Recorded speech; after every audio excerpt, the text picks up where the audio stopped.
What's up, fellow gamers? Welcome back to Let's Play Safehouse Flashpoint. This is a currently early access heist tactics RPG. This will be my last Let's Play series of the game before full release in about 6 weeks' time, roughly.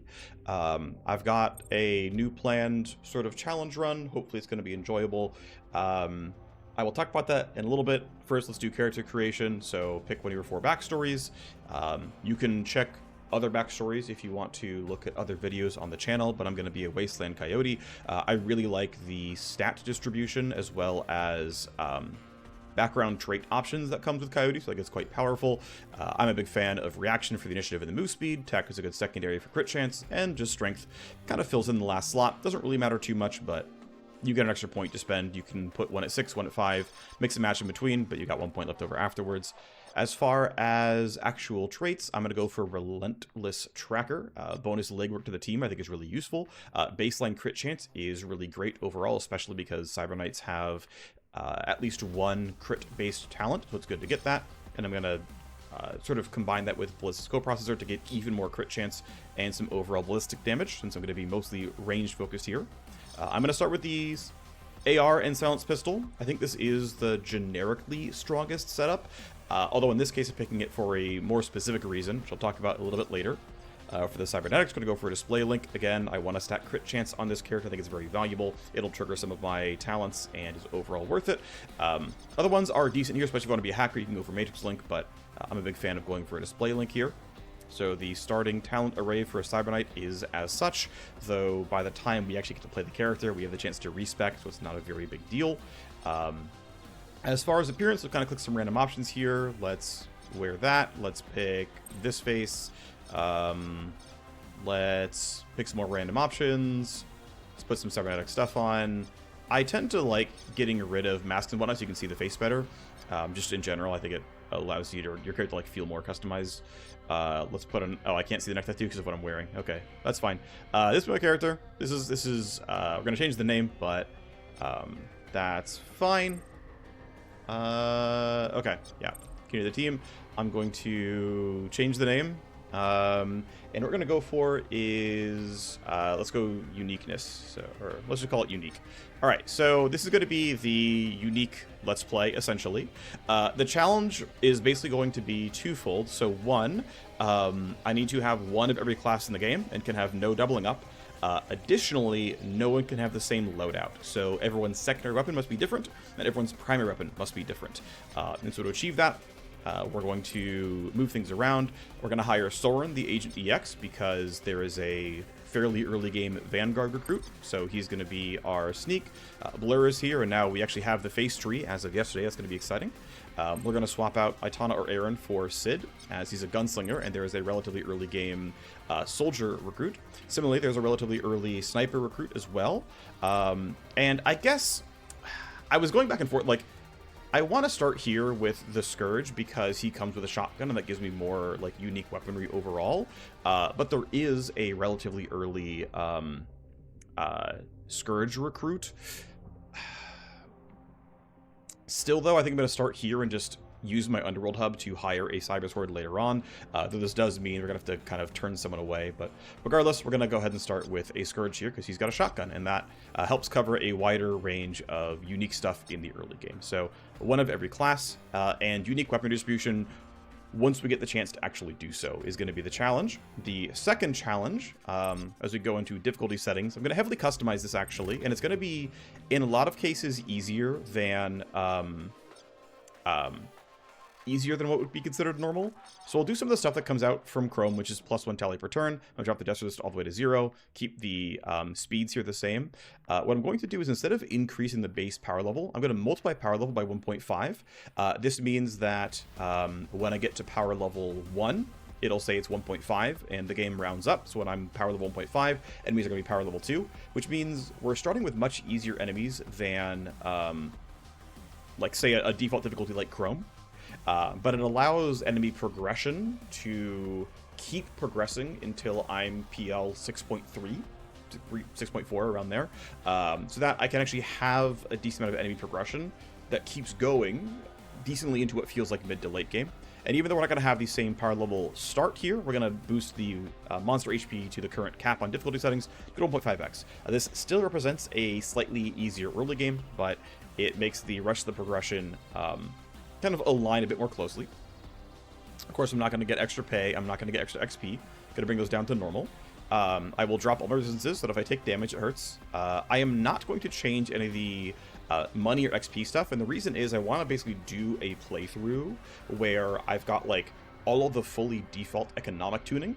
And then, yeah, all default economic tuning, but enemies are going to scale faster. They're going to start at 1.5x health. If I take damage, you know, if someone rolls for death resist, they're just going to die. Every character can die. Manual saves is going to be like spiritually Iron Man. The difference being that if I want to save and reload for story reasons, like, oh, I want to like get a power play on or like show things off, I'll do it for that. Like, oh, they released a new map, I'm going to do save loads until I get the new map as the random roll. Things like that. But nothing for like, oh, I got a bad turn, I'm not going to roll back for those.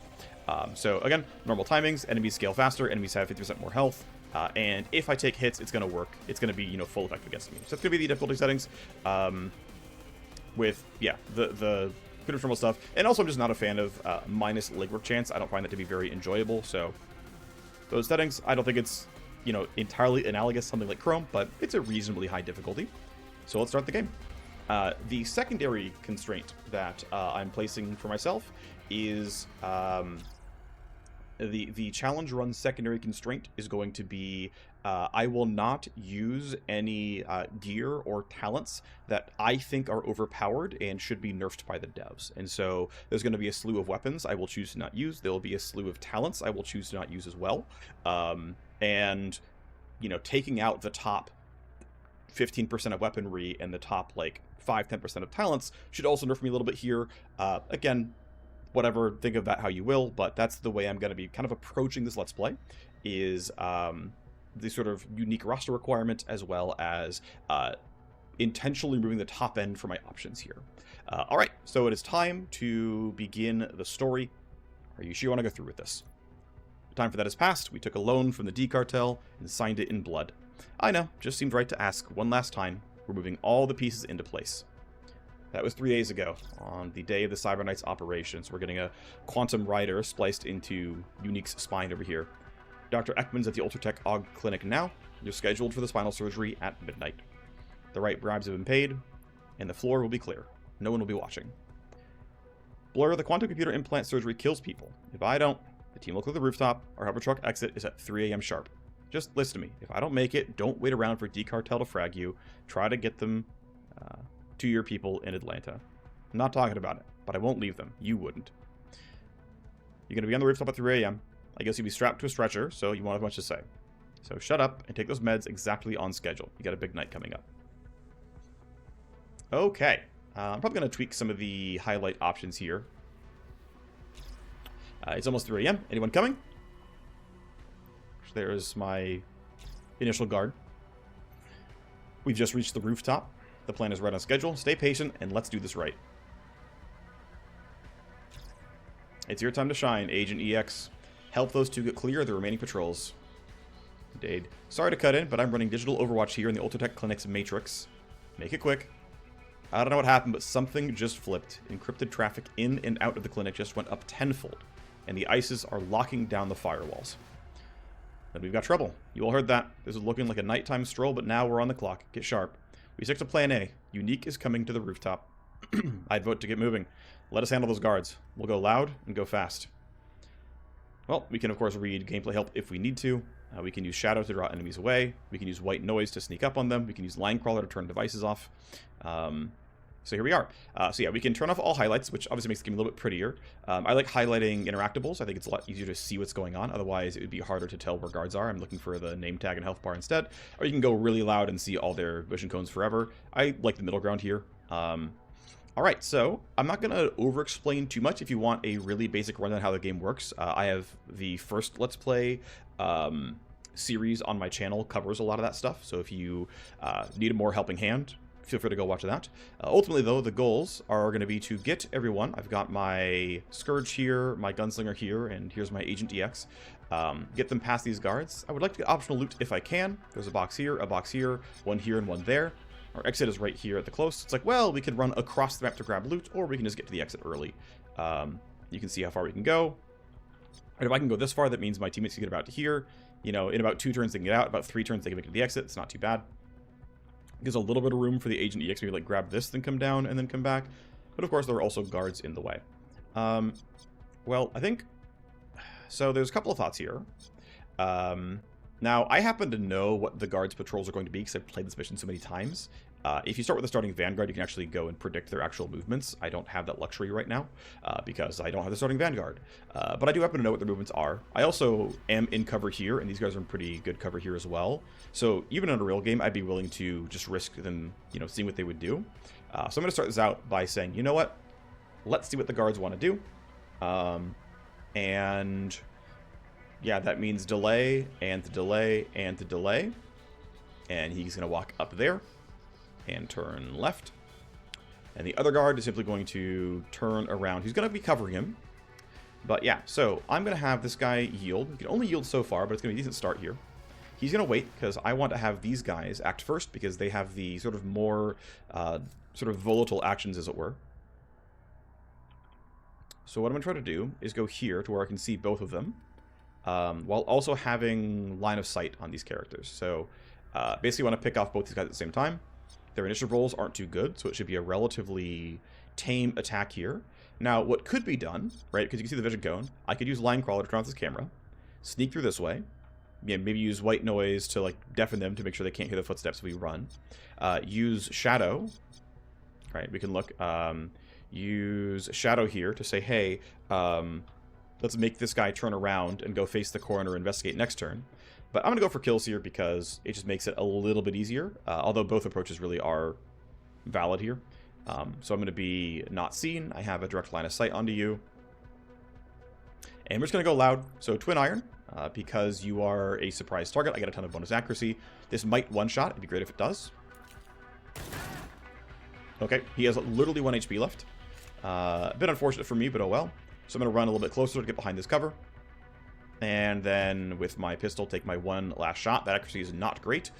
The recoil's there. He's obstructed. It's a coin flip. Good luck to me. Okay, we missed the coin flip. It's not a big surprise there, but that's fine. I could put him into Overwatch here. I don't think I will need it. In fact, I think my team will outroll on it anyway, which makes the Overwatch useless. So I'm not going to bother. Indeed, there we are. So August could yield to Soren, but what I want to do is... I mean, I really just want to get, you know, the kills as much as I can. So if I run to here, I get out from undercover. Because he's hidden, he still gets the surprise target bonus. So this should be a decent start here. Yep, 84% hit chance, guaranteed to land. Or guaranteed to graze at worst. So he's down. Of course, he's now suspicious from seeing a corpse, which, you know, pretty expected. I'm going to go to here. Now, because I'm still hidden, because I one-shot the guy, I've still got plenty of... options here. So what I'm going to probably do is actually run up a little bit farther, up to here. Gets me a little bit closer so I can make more movement. And I'm going to go for the Biocoat Bullet to get me an extra 50 damage on the shot. Assuming it hits, but it's likely to. We are not guaranteed the glancing hit, but it's a 3/4 to hit, so let's hope we get it. That is really unfortunate. Alright. We still won on initiative, so it's not the end of the world, but definitely makes this a little bit worse here. So I've got 6 action points. And obviously you've got to kill this guy. First shot's going to be while he's surprised. I kind of want a full auto while he's surprised to get better damage right now and then switch to single target afterwards. It probably gives me the best chance of outright killing him. I'm not likely to crit, but it'd be cool if I did. Guys, knocking me enough damage. I think I got glancing hits there. So we switch to burst fire now. This first shot's going to be pretty inaccurate with the recoil. But there's a mechanic where your accuracy gets higher if you repeatedly go single target on somebody. So coin flip here. Yeah, okay, we're missing like all the shots we like would have had a decent chance at, but you can see we get to nullify the recoil here thanks to the focused fire buff. Right here you can see it up there as well, as we're staying on the same target. Now of course he's angry. That's a glance, it looks like. So we got pretty poor damage here. Yeah, glancing hit over there. So we got pretty unlucky on accuracy rolls, which is too bad, but oh well. And of course, they have more health than normal. The first guy would have died to the first shot, which means we could have been, you know, a bit more focused otherwise. So, yeah, we're all going before they are. So now it's a question of how much we want to spend on any given turn. So I don't want to go through the camera if I can help it. If I can generate less tally, I will. So I'm going to have him run here. And I'm saving 3 AP because this gives me 2 pistol shots. 1 baseline, because it costs 2 action points, and then pistols have a special property where if you have exactly 1 AP left, you can still shoot with that 1 AP. And so we get the kill. Down he goes. Okay, great. Early guards are gone. And I'm going to have you run across the map and go for this lockbox. Yeah. That's fine. You're going to run there. Those who know. Those who don't, you'll see soon. Yeah, so I'm going to go for loot first because these guys are busy cleaning out this room and whatnot, and they have to get out, so I'm going to, you know, take a little bit of a delay, get some loot, then come back. I think it's going to be reasonable here. August, I don't want him to run through the camera. I could try to sneak along this wall here, and in fact it might be reasonable, but, well, let's see. If I run around like this, it's going to cost me quite a bit. Yeah, so I'm going to have you run all the way to here. That should let me sneak onto the camera, no problem. And back out like that. Yep, looks good. Okay, I've got to make sure I take the correct line to not screw myself over. Looks like that's going to work according to the UI. Great. I'm glad it didn't lie to me. And then I'm going to run you up here so that you can use dissolve on this corpse.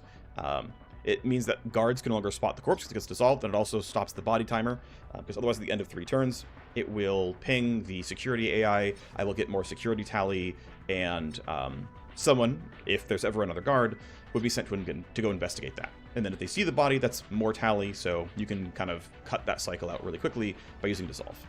So I'm going to run him up here, stop short of the laser wires, and that's going to be my turn. Alrighty, it is time for turn 3, and unfortunately, a guard spawns right there. So a bit unfortunate. Again, as I said, those who know. And so I'm in this kind of situation, which is not the easiest to deal with. Now the tough thing is I've only got 3 action points. Well, I've got 6 action points, but he's not going to die to my pistol very easily, and my sword only does so much damage. So I'm in kind of an awkward spot here where I don't have a great way to clear this guy out, so I'm going to have to burn a shock mine. It sucks to have to burn this really early. Shock mines are really valuable, and you don't have easy access to replenishing them early on in the game. But hey, I did this as though I didn't know he was going to spawn. He spawns there every time. Just by the way, don't be here turn 3. It is what it is. Either way, yeah, the chance of me killing him is basically 0. So I'm going to throw a shock mine down at him, and that's going to make my life a whole lot easier. To just stun him now. I'm still going to need to kill him. So I'm going to walk into melee range. Sword swipes cost 2 action points, so I'm going to go to the SMG. Point blank SMG is not a huge problem. I do get a little bit of a range penalty due to being too close, but I'm also guaranteed at least a glance due to being also quite close. So that was unfortunately that glancing hit. I lost the coin flip. I'm actually getting pretty unlucky on damage rolls so far. But I'm going to go ahead and dissolve this body, and then I'm going to go ahead and engage Biomimic, which allows me to avoid triggering things like laser wire, so I can go in a straight line and grab this and then come down and grab that lockbox. I'm going to have Sid come around and help the other way. But here you go. You can go ahead and bypass the laser wires. Feel good about it. It's going to cost me all my action points. That's fine. We can use this panel to open the door. Not gonna be... Okay, cool. We get some band-aids. We get 10,000, which is honestly not bad. Solid turn for you. Again, this guy is stunned. And we're going to have Sid run all the way out. We're going to go towards this loot and help him with this kill. He's stunned for this turn and the remainder of next turn. So that should be decent. We are going to get a security escalation, though, as our tally is going to be over 12 here. The yellow is pending. So we are going to get a new security event as a result. It spawns, it turns on the cameras, and of course now the camera has seen one of my guys, and so we get, you know, some extra tally here as a result. So Soren's been spotted, is what it is. I'm going to have you go ahead and keep working this down. Actually, I'm going to have him wait, and I'm going to get everyone else to clear their turns up, because Sid might be able to clean this kill out, and then I can have... Yep, and you're going to run over there. It might allow me to have Soren sort of run a bit sooner and make sort of better progress. So I can... just barely. The range is going to kind of suck. It's probably going to be not very good. This might not be worth even trying. Yeah, minus 16 from range is not really worth it in my opinion. So I'm going to reload the pistol. The range is still not great, so I'm going to run all the way up here. So I can run to here and use the revolver, which is probably correct actually. Or I can run to here and with 1 AP use the basic pistol. I'm pretty tempted to go make forward progress here and go for the pistol. But it's worth noting this is the last turn he's stunned, so depending on how good his initiative roll is, which we're going to see in a second.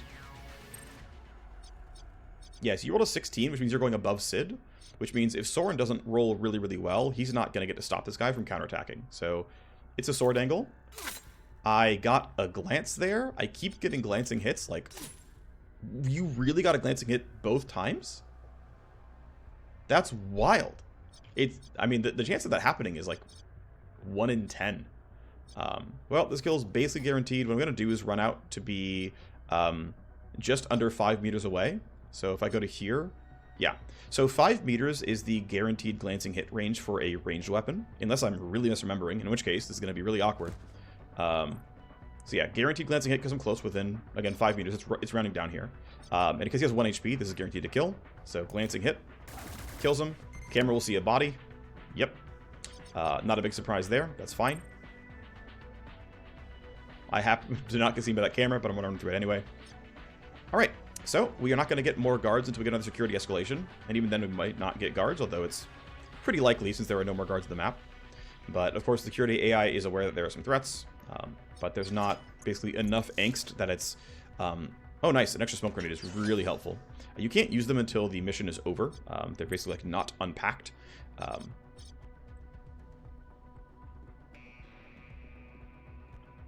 So let's go ahead and line crawler this laser wire. And if I'm lucky, it'll turn off the pressure sensor too. That'd be pretty sweet. You're just going to run through this. The game is actually pretty generous around door opening radius. So I can run to right here.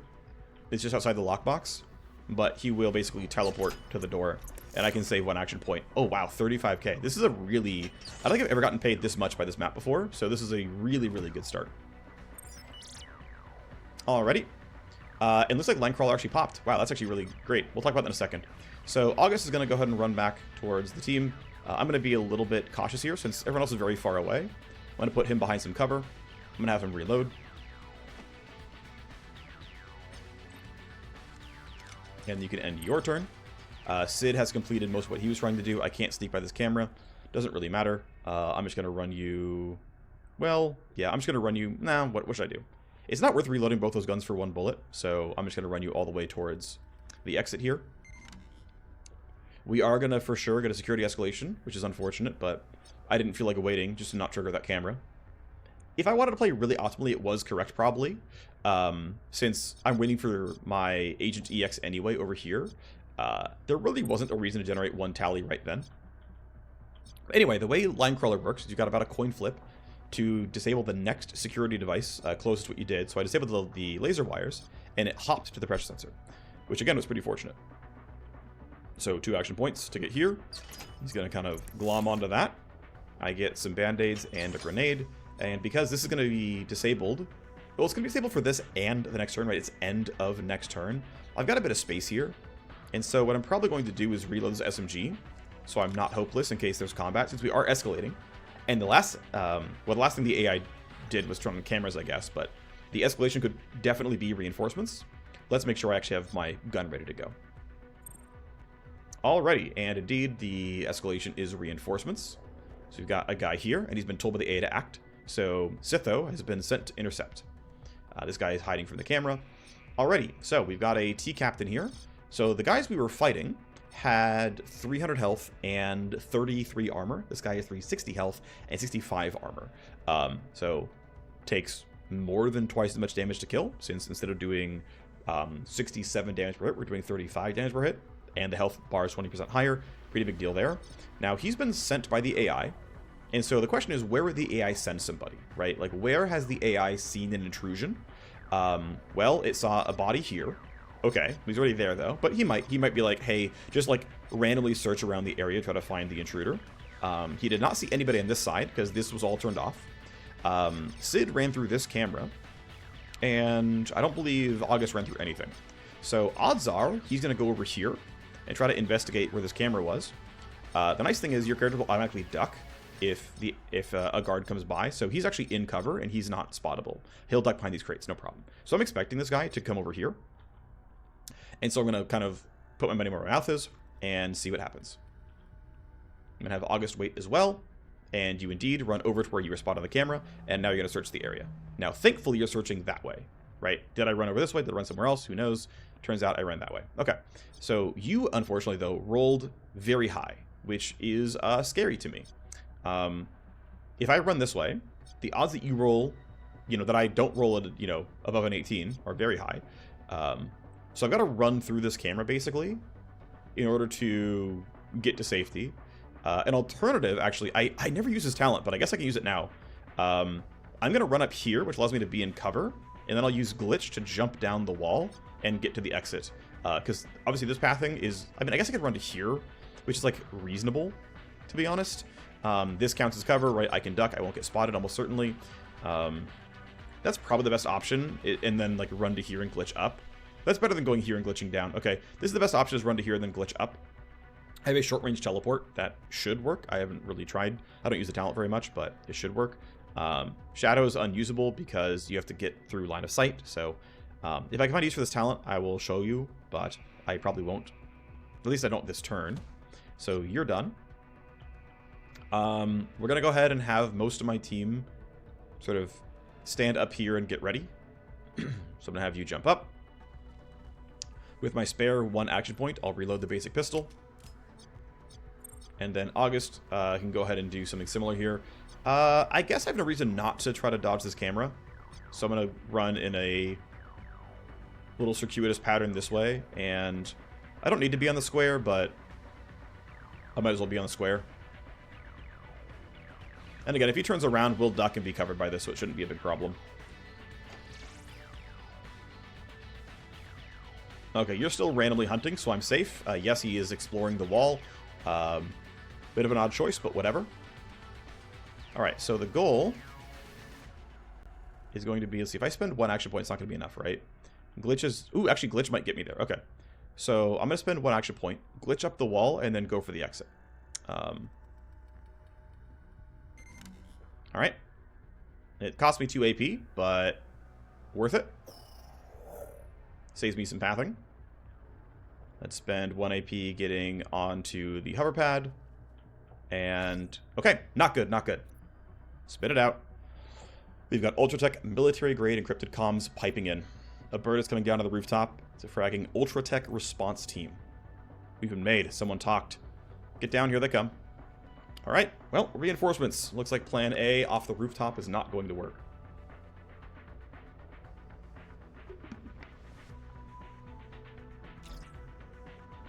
Alright, time for plan B.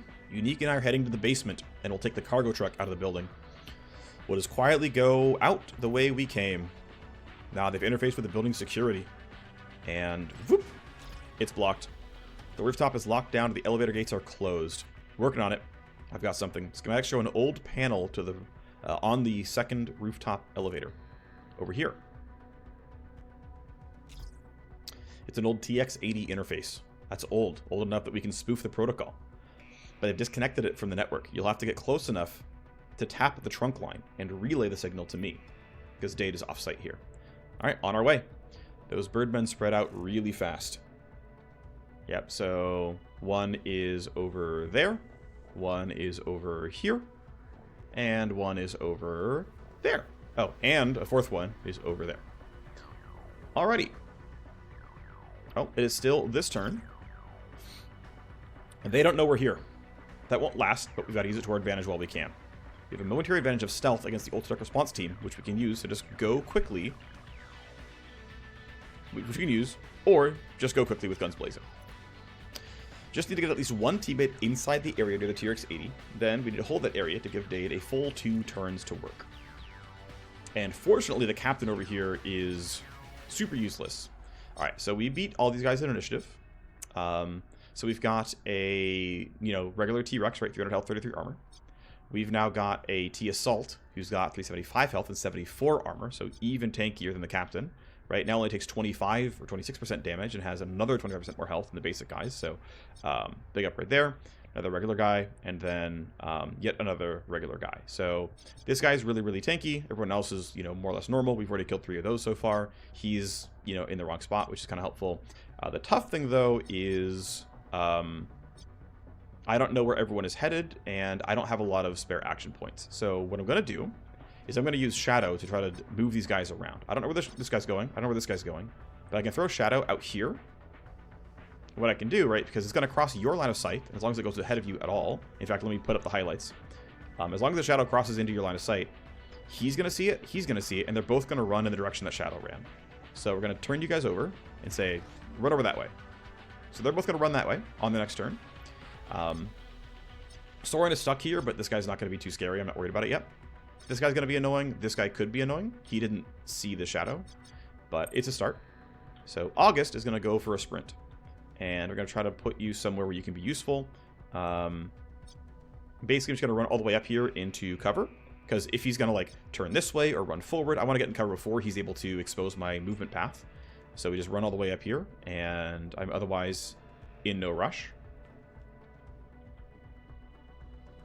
Okay, solid. And again, he'll auto-duck, so I'm not worried about this. Sid, the gunslinger, pretty similar boat here. He's got a twin iron back, which, by the way, shoots both guns. All I really have to do, though, is get to a similar spot where, basically, I want to get out by going through here. Of course, the lockbox has already been looted, but making this side of the map safe is usually kind of nice. I'm worried about this guy's patrol, so I want this area to be safe so that I can kind of hole up here, fight him if I need to. We don't know where he's headed yet. He didn't get, distracted or anything, so I'm going to play to kind of hold this territory. And I'm pretty sure with 2 guys, I'm going to have no problem killing him, right? Usually 2... full turns of action points is going to be enough. Security tally, not too bad right now. Someone did get spotted by a camera, which is going to be a little bit annoying. So, we have 1 extra tally, but it's not the end of the world. But it does mean, though, that the security A is going to tell someone to go investigate this spot, because there's now, new information. So you're going to be sent. One of these, 5 people is going to be sent to investigate this spot on the map, almost certainly. Anyway, off you go. Okay. So, you're doing normal patrol, and you're actually going a way that I don't want. You're going to be blocking my exit here. You're just turning back and forth. Again, they duck. They're fine. You are investigating Shadow. So you go to the point. And then you are investigating Shadow. You go to the point as well. And then they're both going to go on random hunting next turn. And Dade has one more trick up his sleeve. It wasn't just sitting on my hands while you all prepped for this hospital run. I did some poking around in case things got hot. It's heating up. What do you have? Ultratech team has locked the network down pretty hard, but I have my claws in a security relay node still. So I can route their SenseNet traffic to a dead end for a minute before they shut me out. Good dust up with Ultratech's TAC response, I can keep it off the Sec AI's radar once. So, in advance of jobs and heists, we can stack up leverage, which can help us pull off objectives. You gain leverage by working your network, paying bribes, calling in favorites, etc., etc.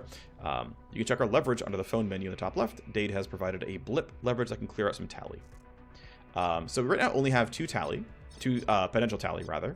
And this leverage here is worth 4. You can see it even says it'll only reduce 2 right now. So I'm going to wait until something like a corpse timer runs out or the camera sees more people. Because obviously I don't want to get an escalation. So when we're eventually going to have that, then we'll try to go hide. So I'm going to put you here, which is 1 AP left. You should be well hidden from these 2. And to be hidden from him no matter what happens, but I don't want them to turn around and, spot me on the way out. So I'm going to put you most of the way up here. You're mostly just running on your turn, and that's fine. The captain is done. Okay. You're hunting the way that the Shadow went. Sure. Sid can wait.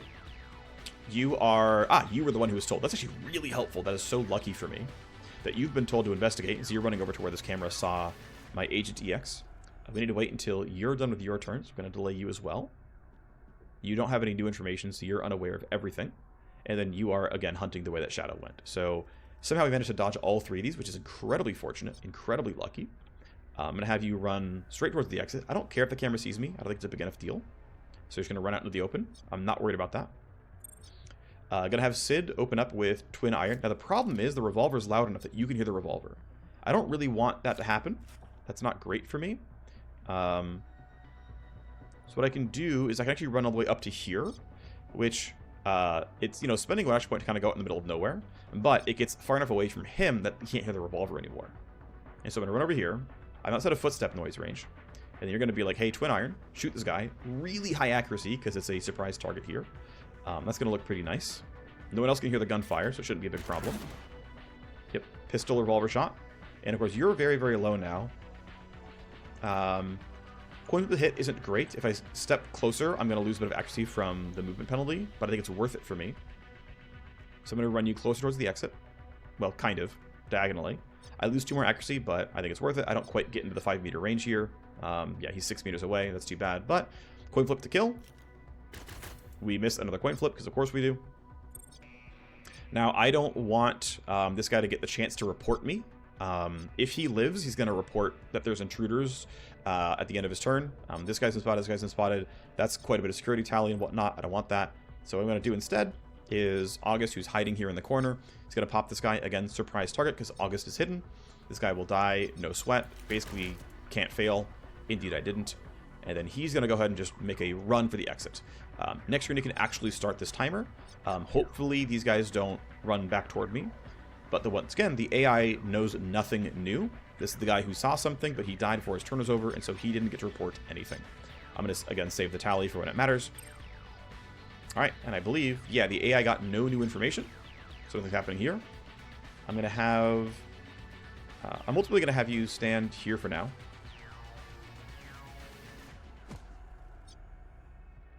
I'm going to let basically all the guards take their move in case they, like, sprint downward something. I want, you know, the safety of knowing that I'm not getting caught out. I'm going to put everyone, like, behind cover, so in case this guy does run down, we're not getting caught. Like, this should be pretty safe. I'm not expecting to get seen by him. Okay, you're hunting back that way. Good to know. You did see a corpse, though. But it's a corpse the AI already knew about it, so no new tally. You're still hunting around and useless. I mean, we were here, so it's reasonable, but yeah, we're not there anymore. You're still hunting around. You're like, are they up here? No. But, you know, they saw shadow, and so they're hunting around it. I'm not going to bother with you since you're not close enough to endanger me, and I really want to start this timer, so... sometimes pathfinding's a little funky. Straight line there, and then... here we go. You're on the square. I'm here, but the equipment looks pretty hardened. I'm patched in now to stay close to the TX-80. I'll show you what I can do. Hope you're not all talk, Dade. So at least one merc must stay in the zone until he gets it done. Okay, so... the last guy to move is you. You're not going to spot me no matter what, but I will delay and see what you do. You are hunting randomly, but you're hunting randomly somewhat uselessly. Okay, cool. Alrighty, that means the rest of the team can now basically make a run for it. The one thing I'm concerned about is this path, but I think it's not a big enough concern here. So I'm just going to go ahead and be out in the open, and it'll be okay. That's you being done. I'm going to prioritize reloading here, since there's no rush to put him on the square. We need to wait 2 turns anyway. So it doesn't get a whole lot done. Only runs forward with 1 action point, but nothing else going on. August can safely reload his pistol. And if I want, I can even, you know, hug the sort of back wall a little bit tighter. So that, you know, if they patrol to, like, here or something, I'm going to be, like, just out of eyesight. Alright, you're all done. Time for turn 2. Camera spotted a body. Okay, so here's a good time for it, right? So you can see that our pending tally is that we're going to escalate. So we pop Blip, and now we're not. We're going to have Soren, again, hide against the wall. Limit the odds of a guard seeing us. But again, I'll delay in case they run up and get us into combat. We can then take the rest of our turn to go act. I'll turn these highlights back off. Okay. So yep, August is fine where he is. You're heading over that way. It turns them on when they're moving, but it turns them off otherwise. And yep, again, they all saw the same body the AI already knew about. Of course, they're going to use that to be like, hey, wait a second. There was combat there. Let me go see what's going on. And we can have the entire team hide over here. This should be fine. We're looking pretty good. Looks like everyone's safe. Everyone's got full ammo. Everyone's on the square. And the end of this turn should be Dade finishing the hack. We hid from the camera. And there we go. As promised, your exit. Didn't think you were going to pull it off. August has found new respect for Dade's technical support shops. So they've got a positive relationship now. So, no right? No secondary escalation. We're chilling just like this. You don't have to hit extract. You can just end your turn, but I like hitting it sometimes. August is done, and Sid is out there as well. Plan B was success. Elevator's engaging. We're out of there. You took that TX-80 out, Dade. Exit the building in the cargo truck. You all know your exits. Get to them. Strict 24-hour dust-off period. Don't you dare bring Ultratech Tail back to our safe house.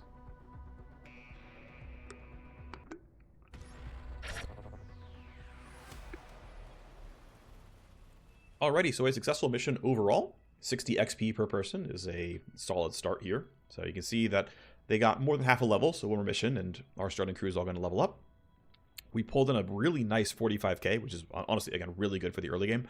Pretty fortunate there. Loot is random. We thankfully got an itemized smoke grenade, which is really good. This is no matter whether it's early or late game, a great consumable. Itemized Dazzler is a short range, it's basically a taser, so short range stun. Pretty useful as well. Probably going to sell the grenade and the bandages, but reasonable overall. We'll talk about these later. These are basically just like things you sell. There's more to them. We'll talk about it in a later episode. It's not important right now. Yeah, pretty good heist. No one took damage, so we're, looking pretty good here. Everything is finally quiet. That was a mess, but you all did well. We got Unique out of there safely. Are we in the clear? For the moment, we are. The safe house is operationally secure. What's our next move? We go dark and we wait. We're not going anywhere until Unique is back on her feet. How long will it take to recover? Not as long as you might think. They probably dumped a gallon of Patch and Stitch Nano down in there. And she is flying high on all the meds. They said a week back in the clinic. Even that gray Stitch gunk can't fix a spinal splice that fast. Someone sold us out at the AUG clinic. Had to be a snitch. That Ultratech hit squad didn't find us on its own. I'm not trying to sow distrust here. If it was one of you, then I'm sure we'd all be dead already. But you're right. Otherwise, their goons wouldn't have showed up so late or unprepared. Someone is trying to make a late buck. Has to be a trail, but we can't let Ultratech catch us sniffing around it. Lots of ways we can be discreet. Every action has an echo in the Matrix. We can choose to send a merc out on legwork. These are non-job tasks, and they're field operations, catching a joint, following a target, etc., etc. Pick our legworks carefully. Each has its own risks and rewards. Our success will be based on the merc's traits. Also backstory and stuff. I mean, everything is like sort of a trait under the hood, but, traits, kind of. Once they're on legwork, they will not be available for a job until it's done, so don't overcommit. You cannot cancel legwork on the way, by the way. So let's go ahead and pick up their trail. Dade, a hacker, can do so. As he mentioned, they have an echo in the Matrix. So if he fails, we get some heat, which is can definitely be a problem. But it'll take him 3 days to try to figure it out. We'll know at the end, but, we might generate some heat, which would be sad if it happened. So he'll be unavailable for 3 days. That's totally fine. If we're careful, we might be able to pick up the snitch's tail without attracting more Ultratech attention. I'll poke around the AUG clinic. The call had to originate from within the building. I'll be very discreet. Don't want Unique to wake up and hear that I messed this up. Your footsies better tread lightly. I don't want an Ultratech hit squad knocking on the door. Well, the legwork's been added to the timeline, and will advance whenever we hit play. So what about the base? Well, we settled in this irradiated trash heap for a few good reasons. It's well hidden, and there's room to expand. Once she's back on her feet and the Quantum Rider is up and running, we can get enough quantum jamming and countermeasures in place to hide a sizable operation. It's time to start cleaning it out. Yep, our safe house is our base of operations, refuge, and the hub of all of our team's operations. We'll need money and time to build it out. But the first step, is to clean rooms and prepare for upgrades. Alright, well, no comms in or out, we wait. Except Dade, you've got work to do. Alrighty. Running a heist team requires judicious planning. While we're waiting for Unique to recover, you can start preparing your mercenary base for the next phase by cleaning 2 rooms. While you schedule those tasks, hit timeline, hit the play button, and you can do a safe house tutorial if we want. We don't need to. Alright, so you have 8 squares for your safe house. The top row is cheaper to dig out than the bottom row. You have nano scrubbing, which is, if you play RTS, it's like food. You have to have a certain level of nano scrubbing, which enables you to like host the buildings functionally. Also, rooms need power, and rooms almost all need cooling. So you have to like not only spend to untrash the room, you'll have to spend to install power and spend to install cooling. And you can see, right, it could be level 1, it could be level 2, it goes up like level 6 or 7. One special quirk is that power goes from the inside out. So to power the outside room, you must actually have at least that much power on the inside room. So we'll go ahead and do that. Technically, digging out the 2 middle rooms you could consider optimal, since you can deliver power to them right away on their own, and there's no like downside to that. So that's done for that. Next thing I'm going to do, though, is you can always respec all your characters instantly. For the first 10 days you have them, you can respec them. So instant respec your entire squad, always, every time. Security Scramble is great. This is a really good 1-point wonder. It's good for taking out security devices. Look at it, it's just really good quality of life. You can predict, it will basically hard predict enemy movement controls, which is pretty sweet. We have Phreak Advantage. You can buff your teammate with 8 initiative in case they're going to get a bad initiative roll. And with my 6 points remaining, because my CK is level 2 already, I really like going this way. I think, so this stuff over here is all for drones. Like, these 2 are for drones, and then these 2 are defensive talents for the most part. I think very early on, it is not worth chasing this down. Drones are generally late-game enemies, so I would say it's just probably not worth it. Centering is a defensive talent. Stopgap is a defensive talent, and Unflinching Stare is also a defensive talent. My preferred playstyle is to not get hit. Once you know the game very well, it's not that hard to do. Steamroll is a pretty solid buff when you get a kill. When it's fully upgraded, it's really, really nice. It gives your entire team a move point and some move speed and some damage. It's quite good. It takes, 1, 2, 3, 4, 5 points to max out. I've got 5 points here. Going for Respite and Steamroll is very reasonable. It is a good talent. It is pretty solid. This is definitely a way you could approach your Cyber Knight, is to not worry about sort of aggressive in combat talents. Just rely on Steamroll popping every 3 turns and getting kills. It's honestly, again, pretty reasonable. But what I really like doing is going for Interference Spike so that I can debuff enemies with 6 initiative. There is an interesting mechanic here, which is if you drop anyone to 0 initiative or below, even if they haven't taken their turn yet, they end their turn. I believe they don't count as stunned, so they can still like report to the AI or whatever. But if you want to really screw over reinforcements, you can make Interference Spike AoE. You can bump the initiative drop to 7, and then from here it would drop to 11, right? -4, -1. So you can get -11 initiative on Interference Spike. Look Ahead has -2 initiative as well. If you want to drop some move speed, you can. But basically, you can get -13 initiative in an AoE. Downer also has -2, eventually -6. So this is now, what, -19 initiative in an AoE. If you crit somebody and Interference Spike and Look Ahead, you can basically make an entire enemy squad skip their turn. It's pretty good, actually, if you want to go for the investment there. And of course, like, all of these functionally work in combat. So even in combat only missions, because of course, Downer requires literally attacking somebody, you can sort of have a quasi stun in a battle, which is pretty nice. Anyway, what I like going for, though, is what I think is a very solid, very strong talent, and it's Tactical Surge. And it's nice. It gives your entire team 2 action points. I can drop the cooldown. I can give my team some bonus initiative. I can give them +1 move point. I can drop the cooldown down to 4 turns by getting both of these. I can make the radius really big. I really, really like Tactical Surge. I pretty much always try to max it out first, so I can kind of learn this here. At level 3, I'll get these 2 points. At level 4, I'll spend these 2 points. At level 5, I'll get, that and be on my way. I really like Tactical Surge. I think it's very, very good. This, to me, is my recommended sort of early talent point for pretty much anyone on a Cyber Knight. I think this is a really good set of talents. If you really want to, scrimp and save, you can choose not to get Scramble or Look Ahead or Interference Spike. That allows you to get Tactical Surge initiative and move points here. But only having these 2 talents, I think, is weaker just to get the +1 move point than having these things and the flexibility. We can then look at the face tree. So it starts out by giving you Efficiency Grind and Care and Feeding and Co-Conspirator. Also, some spare points here as well. Now, worth noting that Efficiency Grind only helps if you have rooms that have tokens. About half the rooms you can build have tokens on them, but we don't have those rooms right now. In fact, this side of the tree is all about individual things. I guess we'll take this to be like, hey, welcome to the Cyber Knight's Flashpoint face tree. Let's talk about it. So we're going to start with the Safehouse side of things, which is exactly what it sounds like. Yeah, you can generate Safehouse tokens. You can get the cooldown 20 days. You can get 3 charges. So if you want to, power through tokens on a certain building, you can do that and use that constantly. Similarly, you have Field Coordination, which is a specific upgrade to the Field Ops Center. So several other leverages can be upgraded. looks like 12 of the leverages, right? 9 and then plus 3 from this upgrade here. 12 of the existing leverages can be bumped by this. Basically, if you spend the token, it converts all of the existing leverages into the better version, and you can just buy those leverages. It's usually things like +1 turn for the duration. So one of them is like gain 2 action points and a move point and 4 initiative for the first turn of combat. Really, really good. You spend this, and it's gain 2 action points, 1 move point, 4 initiative for 2 turns. That's really good. It is roughly twice as good. It's very powerful. I recommend it. It's pretty solid here.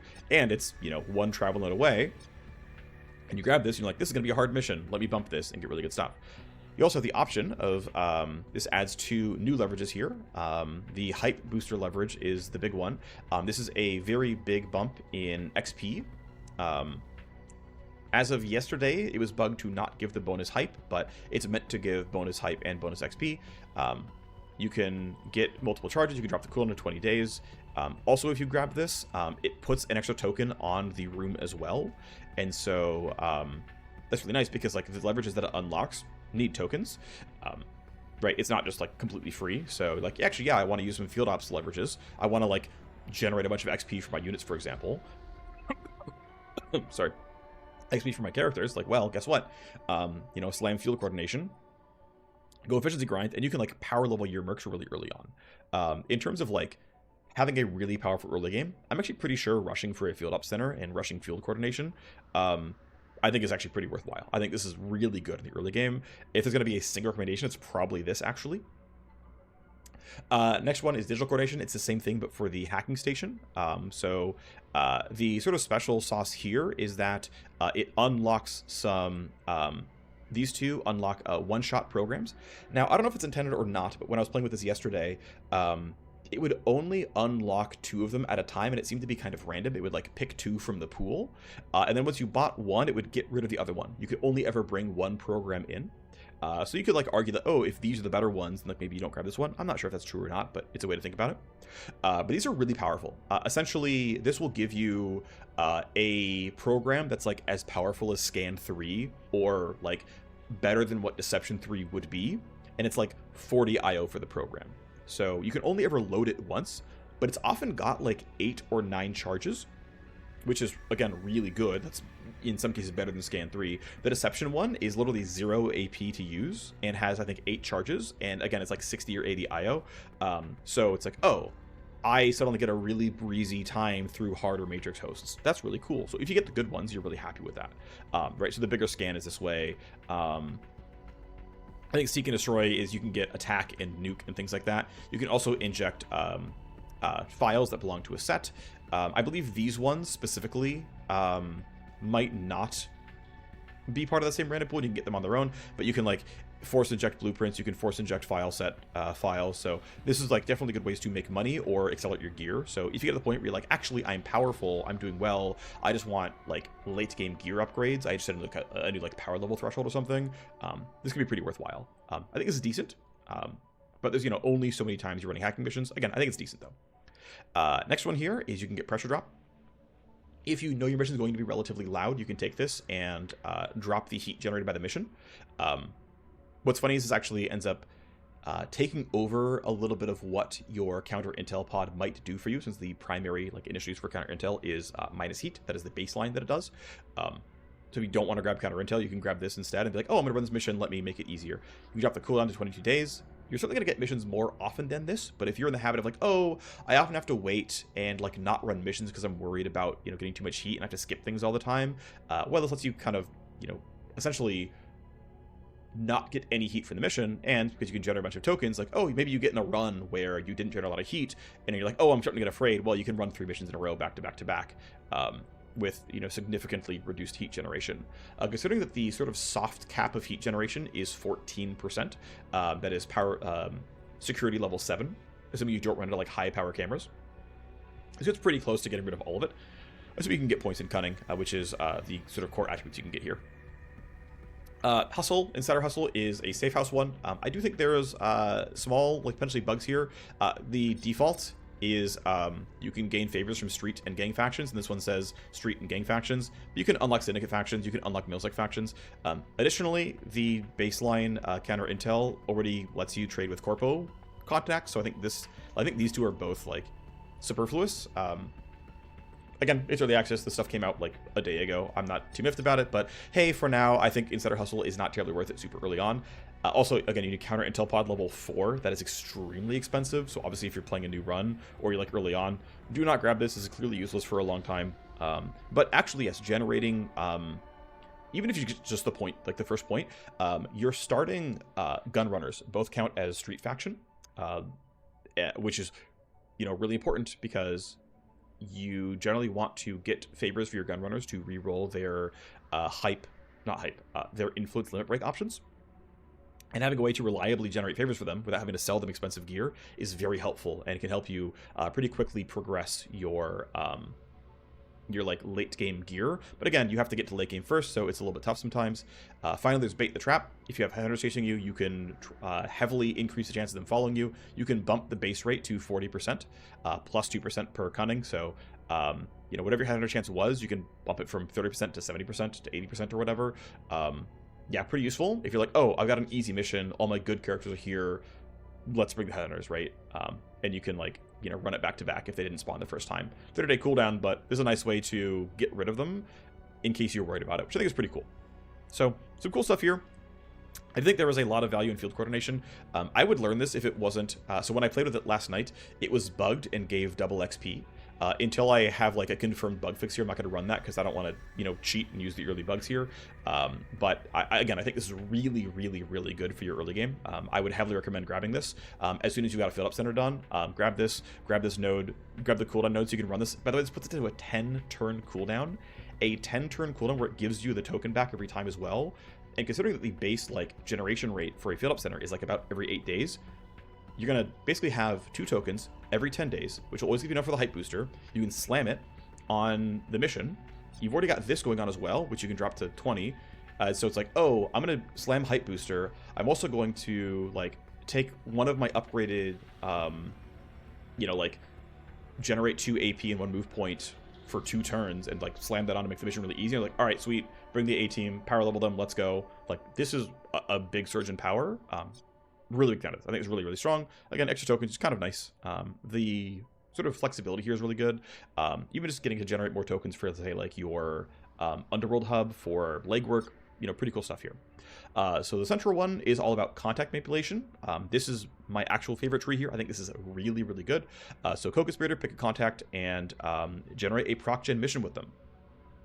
30-day cooldown is pretty long, but you can spend 3 more points to drop it to a 14-day cooldown, so you can make this spell or this talent about twice as good if you're willing to spend another 3 talents past the first. It's also the initial travel node, so you're always getting it. This is quite good. When using Co-Conspirator, generate 10 influence on them is awesome. When I played it last night, it was bugged, but the intent is that, yes, it just generates, snap your fingers, 10 influence, and then you're in the mission. That mission's going to be worth 10 influence in and of itself, right? They're even clarifying it here, right? 10 influence, I know that the job is just right away. So they did add this as, this was not here when I looked at it last night. I know they have done a couple small patches off this, but, so that's pretty sweet. Plus an influence, you can get an extra charge. This is a little bit useful because talents have a small innate cooldown between, finishing a mission and then being available again. Additionally, if they ever get chosen for a proc gen mission or they're tied to a power play or something, they're unavailable. And so letting you store a second charge allows you to not waste this cooldown ever. Assuming you only have 1 contact you care about, and realistically you should probably just focus on 1 contact at a time and power level them. You should really, really try to play favorites. I think it's very valuable to play favorites. There's a lot of reasons why. We'll go over them down the line. But having a 14-day cooldown with 2 charges means you can pretty reliably play favorites, and this is really good. This is amazing. You can do some really messed up stuff because of this. Messed up in a good way, obviously. All right, next thing is Deal Maker. Whenever a contact offers a job, it is a passive talent, and you get a better deal. So based on their contact, based on the faction, you get 10% plus 1% per persuasion to payments. Okay, that's whatever. But hey, if you're going to travel up the tree, it's 1 node over, make 10% more money for missions. Honestly, pretty good. That's, I would say, worth the point in most cases. But you can make it really, really, really better. Oh, if it's a street or syndicate contact, plus 10 influence. Now, to be clear, and by the way, this is mirrored, right? Milsecond corporate versus street or syndicate. This stuff, right? You can see the text just switches over. So these are all, you can take all of them, right? But I would say focus on street contacts. So basically all of the best really early game contacts, I would say most of the best contacts, period, are street or syndicate contacts. So I would say you care about the top tree for the most part. There's a reason to care about the bottom tree, it's just less valuable. So sweet. Okay, now you get an extra 10 influence for their missions. That's cool. That is sometimes twice the value for the mission. Pretty solid. Next one is, oh, actually, if their secondary objective gives a favor or influence, add another 10% to that. So wow, I spend 1, 2, 3 points, and my missions give roughly plus 20% influence, or plus 1 favor if not 20 influence and only 10 influence. Wow, that's really, really good. That is a really good way to power level a contact. Because, hey, by the way, I can force them to have missions. I can generate 10 influence the instant I generate that mission. The mission itself is plus 10 or 20 influence by itself as well. So, right, missions have a base payment of 10 influence. I force a mission, that's plus 10, that's 20. Dealmaker is plus 10, that's 30. If I get them to give me an influence mission as their secondary objective, that's another plus, minimum plus 30, because I think the influence secondary objective roll is between 20 and 40%, I believe, which means now it's 30 to 50%, which means if it does roll as an influence secondary, I am getting 50 influence per mission, and I can force it on every 14 days. I can get a limit break every month. That is really, really, really, really good. That's really, really, really, really good. That is awesome. I am quite infatuated with this stuff. This one's less exciting, but it can be quite good. Opposition research, you can activate it and gain some map knowledge. Typos here, don't worry about it. You get the security item list. You can get a lot of charges here. To me, this is not really worth it. To be fair, though, I also have played the game so much, I already know how all the maps work. Most players do not have 500 hours in early access so far like I do, but if you don't know the maps, which you probably won't actually playing the game, this is, again, it's on the way. It's next to, okay, only the second best talent in the game. We'll get there. I mean, this thing is amazing, and it's only the second best. I love this tree. It's so good. But yeah, you can get some extra influence information about the map. Again, I've not actually run this because I just, you know, I already know everything about the maps. It's true. But yeah, these are not in the game just yet. Don't worry about it. So price cut and hot swap are available eventually. We're going to save the best for last here. Handbrake. This is another one, sort of like Bait the Trap and Pressure Drop, sort of, where you can sort of replicate the functionality of rooms. I think this is actually quite useful. This basically does what a field op center would do for you. Field ops can delay a mission by, like, you know, 2 to 8 days roughly, but you can grab Handbrake and delay it by 1 day plus a quarter per point in cunning, and you can make it 2 days or 3 days. So you can do a 3 days plus, you know, a quarter of a day per cunning. Again, this is cunning here, so you can, like, get, I guess, plus 5 here, and so you can get an extra day, right? You can get this down to I guess a 4 total day delay, plus if she has other base stats, cool. You can delay a job twice, period. So you can handbrake twice. You can generate multiple charges. So yes, if you invest here, you can be like, hey, I'd like a 20-day cooldown per charge, and I would like to delay something by, you know, 8 days. I don't have time. Someone's in surgery, someone's injured, whatever. Totally solid, totally valuable. This is good, right? Especially because some missions can't, you know, you can't replicate them, and so you might really care about this. So this is totally solid. Here's my favorite talent. Whenever you have a contact within the influence limit break, you spend a charge here, and you get every single service at once. Yes, this is limit break 7 times at once. If they have 7 services, it limit breaks all 7 all at once with a single limit break. This is ridiculous. You can drop the cooldown in 22 days. So you know how I mentioned that you can basically force a limit break once a month, right? You co-conspirator, you co-conspirator again, dealmaker, make sure the influence gains are higher. You just make sure Puppet Master is available on the 22-day cooldown, and you're like, all right, the cooldown's back, let's co-conspirator, let's grab the guy, limit break, bam, get all 6 at once. This is really, really, really, really good. I will show you why. Let's quickly show you one of the contacts here. So Diego comes in with, he has 3 things that he sells and 1 thing that he buys. This is a 4x power limit break. We go to Origami Joe, who's the other gunrunner. He has 4 things that he sells and 1 thing he buys. I can do a 5x limit break very early on in the game. There are ways to give them even more services down the line. They can go up to 5 or 6 services. You can, I think, have, if you literally get everything on the same character, so this is 5, he can get 9 services. I believe right now in the game, you can get a 9x power limit break.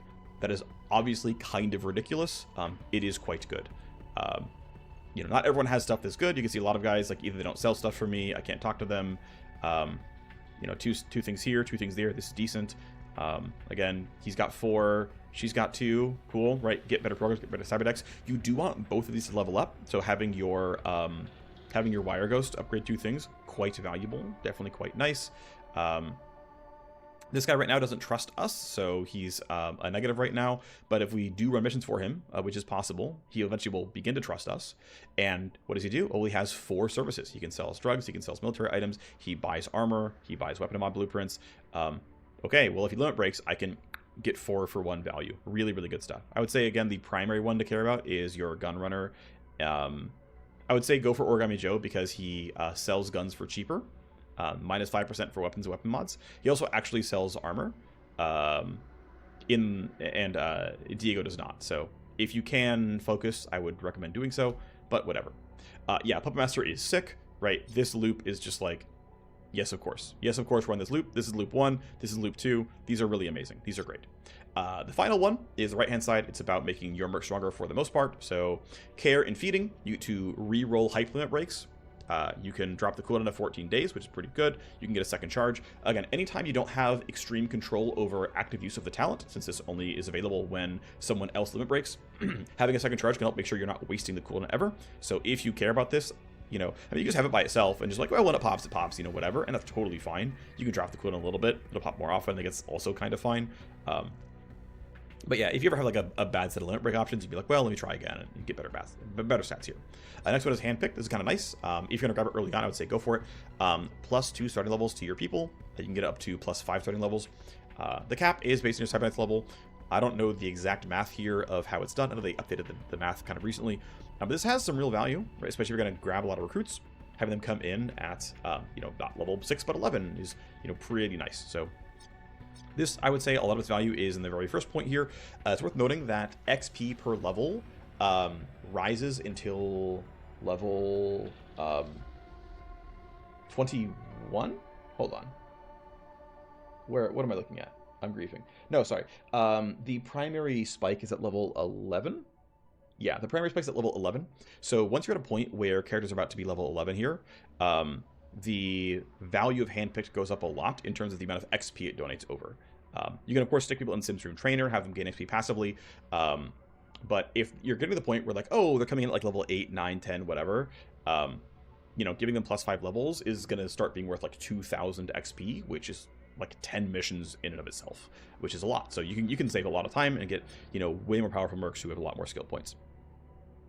The next one is arm work. The face can only do so many things. She never goes on missions in meat space. There are some legworks that only she can run, absolutely. But sometimes you don't have enough mercs available or whatever. And so, hey, you can have the face run some stuff, and you can have the base legwork chance be 70%, which is honestly pretty good. You could drop the cooldown to 14 days, so that they can take almost all of your legwork for you. But if you have a pretty big roster, it's not a big deal. This is okay, right? It's pretty solid quality of life, but nothing I would like write home about. And the final talent that is in the game right now is pulling strings. Whenever a contact has an influence or exposure limit break, you can spend a charge here and reroll the options. This is really good for someone that you're not going to use Puppet Master on, or you don't have the charges because you don't have a second charge. If you're beholden to the cooldown. If it's down, it's someone else limit breaks. And by the way, the typical rate limit for contact limit breaking is every 6 days. And so if you are really good at generating influence constantly, which will happen with Dealmaker, you're going to be generating, you know, roughly double influence or more, and, you know, even more on top of that from Co-Conspirator.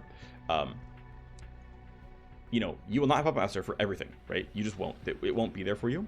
And so, like, well, there's only one service they offer, but I really want it, or, you know, whatever. It's like, well, you can go for a reroll, or you can, like, spend a favor to make sure you have multiple options on the table, and then hit this. So this is, like, totally decent. I think it is, you know, worth learning, but I don't know if you need hyper investment here, but it's solid. All right, so anyway, because I don't have my field ops center, but I do totally want limit breaks here, I will take my free respec. I have no reason to learn this. I don't have the building yet. I'm clearly going Co-Conspirator. Clearly going Dealmaker. I will happily take Care and Feeding. I will happily go into Puppet Master. so that when someone does limit break, which to be fair, I may be going a little bit early here, but whatever, I just want to have it.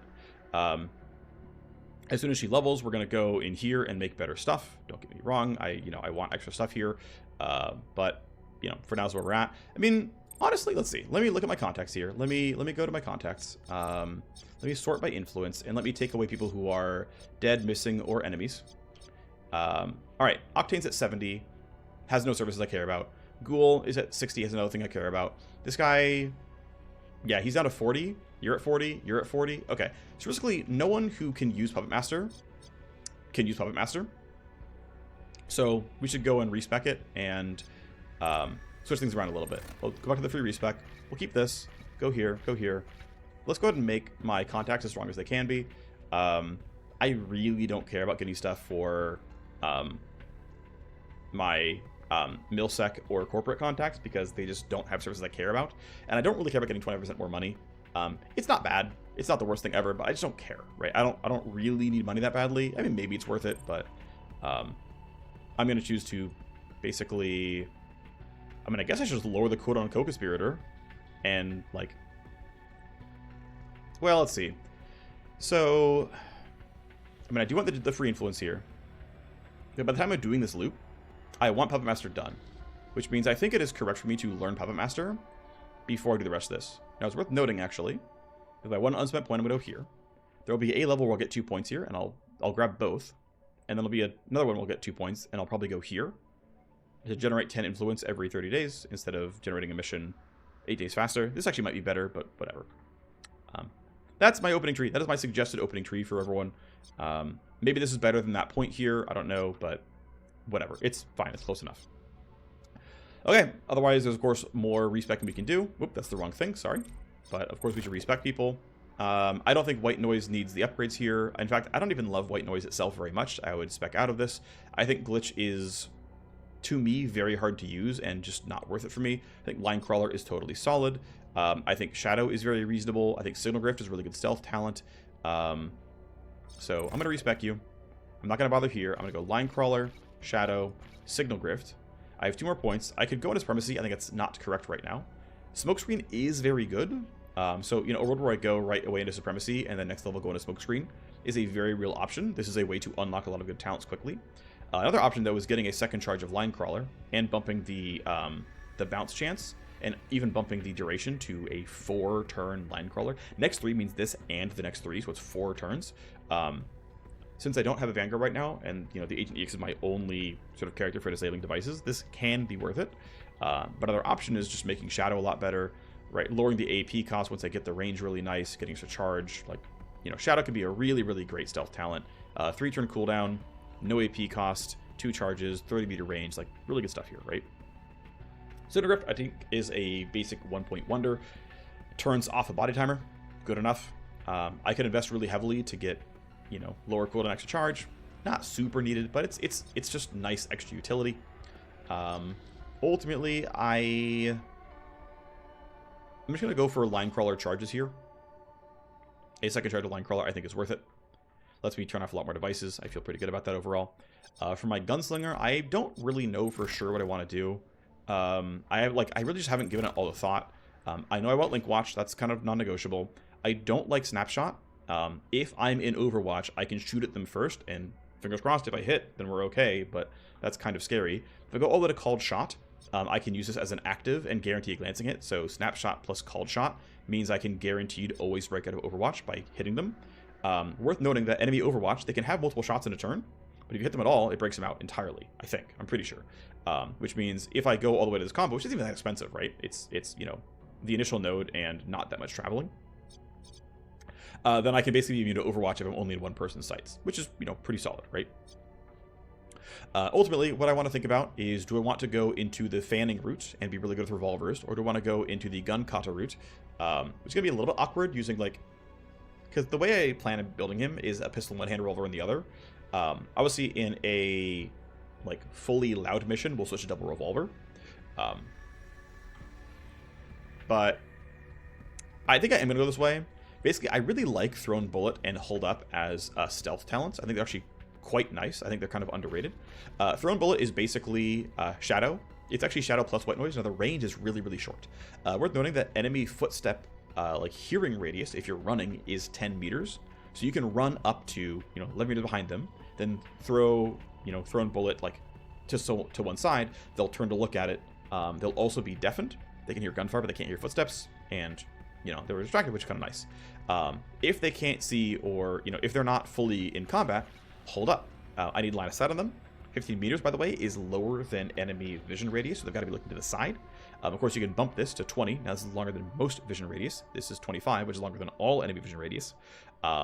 Cool. Now I can now have a point-and-click stun, as long as they're not already in combat. Pretty solid. Overwatch. Just quite good overall. Cloud Shot is fine. Crit damage is nice, but I have to actually get a lot of crit chance for it to be good.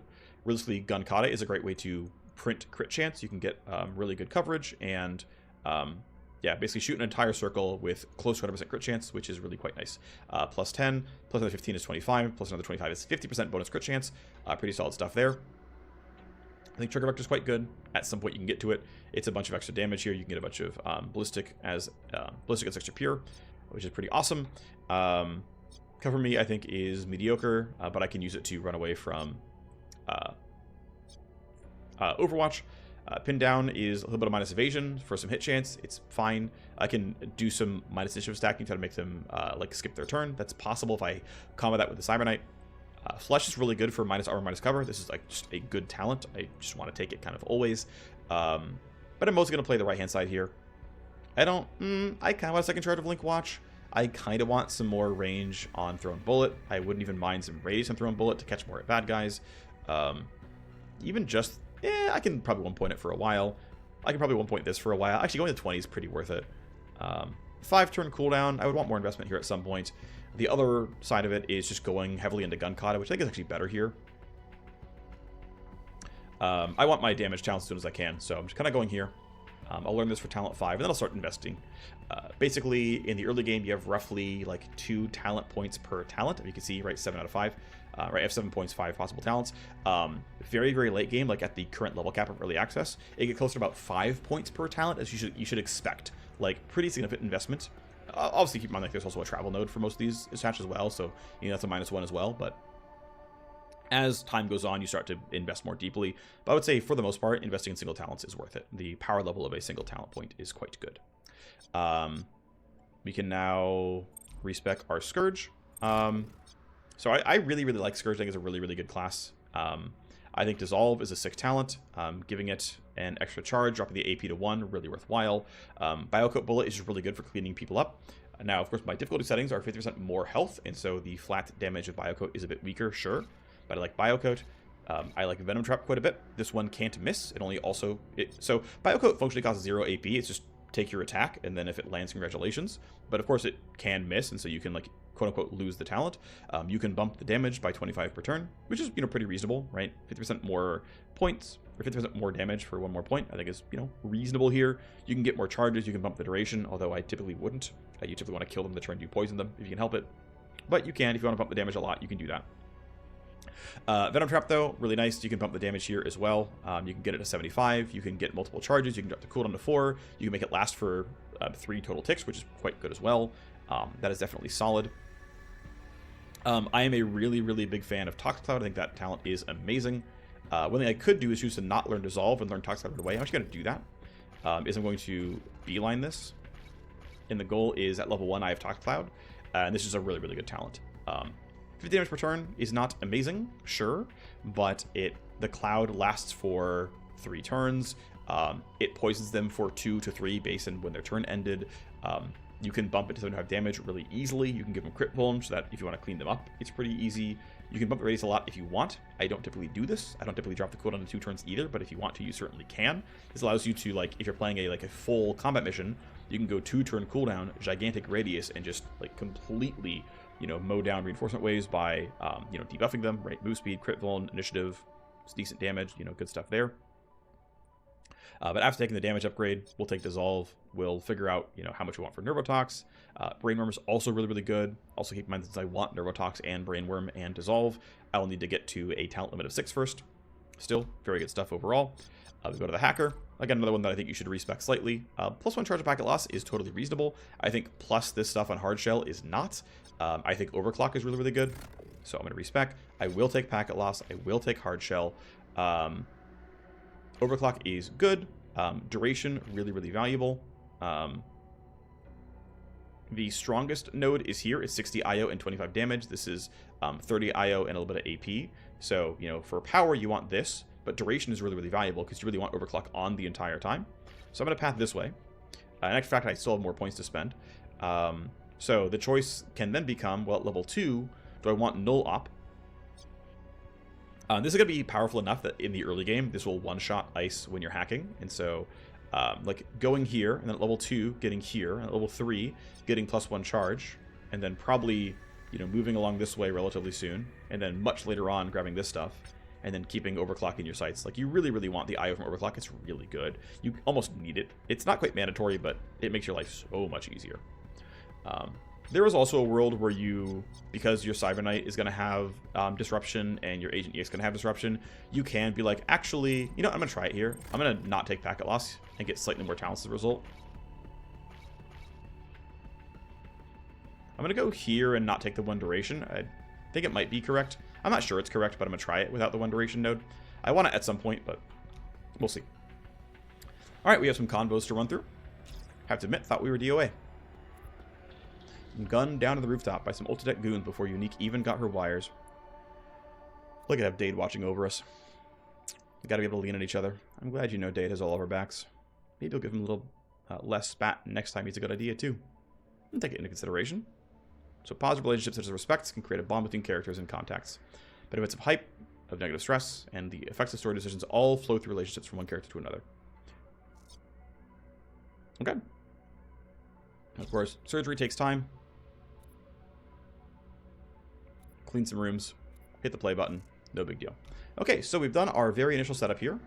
So I'm gonna go ahead and save where we are, and we're gonna play through until it's gonna be time for our next option. Obviously, pretty long episode. We of course did the talent breakdown here, but yeah, let's go ahead and run forward for now.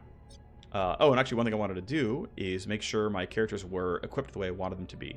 So I do it for next episode when we're gonna set up the characters. But the goal is basically to have unique gear on everyone as best as possible. So only AR is here. Obviously, you have no gear. Your secondary is gonna be an SMG, right? You're special because your secondary is an SMG and no one else has one. And his primary is gonna be an urban assault rifle. And we'll like move things around as needed if there's only so many people available. But you are urban assault plus rapid fire. Obviously, you are going to be, you are the only one with a primary revolver, and you have a secondary pistol. You're the only secondary pistol on the team. You've got a shotgun and a sword. That's going to be unique. And then for you, oh, right. I can't actually because I don't have enough. So I take it back. Actually, you have to go this way. I mean, I'm being kind of stupid here, but you're the only one with a revolver as your secondary and a pistol as your primary. And then no one else is a pistol secondary, so you uniquely have a pistol secondary, and an urban assault as your primary. Once I have another revolver, we can switch this around. But essentially, like, there are only some weapon types in the game, and because I want to use gunslinger the way it's supposed to be used, which is right double pistol, there are only 4 secondaries in the game, right? Pistol, revolver, SMG, sword. There has to be some kind of doubling up, and so it's the primary secondary distinction is what I'm calling for that. Eventually, we'll have a sniper who's going to be revolver secondary, but for now, this is unique. And the primary squad is going to be Cyber Knight plus EX plus Gunslinger plus Scourge, or I can sub Gunslinger out for Hacker, and dance everything around the best ways we can. The goal is going to be to silence the AR. Basically, everyone has one silence gun. For me, this is pistol, then the AR. For the EX, right, silence rapid fire, loud assault rifle, loud revolver, silence pistol. Silent sword, loud shotgun, and then eventually there'll be a silenced sniper rifle and a loud revolver as a way of playing that all out. All right, so when it actually matters, we'll sort of start covering that. But for now, again, this time can tick forward. So let's keep going and ticking forward. Is you back on your feet already? Evening, you're up late. We've all been stewing here. It's been a nervous wait for you to recover. But look, let me get you back to bed. I'm 12 days out of cyber surgery and riding a wave of pain medis. I'm not going anywhere. I'm fine, just standing here thinking. Like the thing in your spine is thinking? I'm the one thinking, Blur. My new spinal is a lot of things. A quantum crypt, a tactical computer, a quantum countermeasures broadcaster, but it's not some AI floating around in my skull. I know, sorry. But yeah, I'm thinking with it. I'll find some time to talk through this tomorrow. Need to calm some frayed nerves. This quantum rider changes nothing and everything. We swallowed a big bottle of risk in this one, but it's going to pay off. Look at my bases, I know it. But if you're going to be a stubborn forklift and refuse to go back to bed, we can at least talk shop. What's the next play? So there's a response team right on the roof, nearly on our heads, and another team came through the lobby. So someone snitched on us, but late, otherwise would have been waiting for us. Could have been someone on the surgical team. Can't square how it could be someone on our team and we'd still be alive. Nah, it's not one of our own. I sent Dade to figure it out quietly. Good moves. We can trust Dade with this one. He knows his kind of work is done far from the safe house. Have you heard from Octane? So Octane is the financier who paid for our Cyberknight surgery. She called twice while you were under. We agreed to let it go dark. We agreed to go dark, so let it be. Honestly, didn't want to talk to Octane until she could see you're up and in fighting shape. She can wait a little longer then. I don't know, not much longer. You're a big investment. Okay, we can call her directly, or wait for a call by waiting the thing. We need some bankroll. We need to cut our teeth on a new heist. Well, when she offered us the loan, we knew we'd need hot cash shortly after the operation. So we've been saving forward op for this purpose. We can raid a megacorp, or a corp, Mikhail and Heavy Industries, in Ward 7. Yeah. It's not perfect. We have to hit it before they type out the valuables. Security's going to be there, but they're not going to be in high alert. But we can dump files and blueprints and anything else. Yeah, so anything we grab, we can kind of fence. We need those credits. The repayment schedule is very steep. Yeah, so it's a $2 million loan. By the way, we got 58K. It's not a ton. Again, we got 45 for the mission. We'd had 13 otherwise. We can prep forward hop. And then, of course, Octane wants to know about our money. Well, we have 2 full weeks before the first payment, so we'll try to make $500,000. It's $500,000 every 2 weeks, by the way, which is possible, but it's really expensive. Everyone has their agenda in New Boston. Alright, let's contact her and figure out what she has in mind, and maybe we can learn something to boot. Alright, well, back to bed. If you insist. I'm going to be looking fresh to talk to Octane tomorrow morning anyway. So, forward op is going to be planned. We can talk to Octane in 4 daes and change. It's like it's going to be done relatively soon. The plan is going to be, once he's ready to go, to run forward op. So I have a couple of thoughts here on running this mission, by the way. Which is, we can pay 10k for Matrix Snoop if we want to reveal the mission, to reveal the Matrix host, rather. And that is a lot of extra loot, which is nice. So we can run Unique, we can run Soren, we can run Sid, we can run August. But one option here could be to bench Sid and run the Hacker. And the Hacker is allows us to get extra optional loot. It is generally the way I prefer to play the game. I also generally want to play the game stealthy if I can, for this playthrough in particular. As I'm mostly limiting a lot of the really, really high power, like strong combat talents. So I'm generally going to be saying, let's run the Hacker, let's not run this guy, and have a bit of coverage that way. So we'll wait till this mission is done, but we're going to have him finish the legwork, and then next steps will be running forward op. So, as these are getting built, we let time tick forward. Figured out who made the call, cleanly and quietly as promised. Ultratech, none the wiser. Clinic Network is a sprawling mess. They didn't notice one more tap in the trunk line. Well done. Ultratech missed us at my operation by a minute. This is a perfect time to become only a hazy memory. And the rat? A research lead in the biotech division must have been something outside of Dr. Ekman's surgery suite. Got spooked and called a superior. One Una Pittman. It's a relief. Just a bad look by some random at the clinic. We squeeze a little more out of this one. So we dodge gaining heat. If we did, though, heat burns off at 1 per day. But it makes our life more difficult. As heat rises, the actual mechanic right now is very, very limited. It lowers our character's resistance to stress, and it increases the chances that headhunters will chase us. Though they said relatively soon they're going to have contacts actually respect heat, and basically turn off some services based on who they are. If we feel the heat, we can lay low, it will die down. Yep, they've left the snitch out to dry. We can lean. An Ultratech citizen, but not a particularly well-ranked one. Well, because of her, Ultratech really took us out. Find an angle or a weak spot. We can threaten and intimidate her. Get levers that we want. It'll take some time. It'll take someone's time. Yeah, it'll take someone's time, but it can be done. Alright, who can go? Well, it's actually only Dade. No one else has the tags for it. If you pick different starting mercs, someone else can be the one who runs this. Ultimately, he'll be done within at most 6 days, but we'll do what we can here. Good luck, Dade. Alrighty. Octane will talk to us in about 3 days, sure, but let's see what we can get done before then. So does he succeed first try? Ooh, he does. Nice. I don't know who you are or how you got around my privacy protocols, but I'm not buying whatever. But go on. Does it put a face to a name? I don't know you. Can't remember the Cyber Knight you tried to have killed? You're going to try to take down someone this powerful. You should at least know who you're dealing with. I didn't know what Dr. Hackman was doing. We've been through the Og Clinic records, cut the lies, and your Ultratech privacy protocol was so standard. We've had a little look inside your life. Don't try to play it tough. You're a B-tier citizen who barely passed your aptitude tests. Ultratech has forgotten your little snitch move and is already off to fight the next fire. Now, let's talk. You fed him to the corporate killers to hide your own drug problem, right? You've done an awful job covering your tracks. For slinging meds illegally to your friends, Ultratech might just kick you to the curb. But the bioform they sold in 29? For that, they'll just kill you. Thank you for questioning.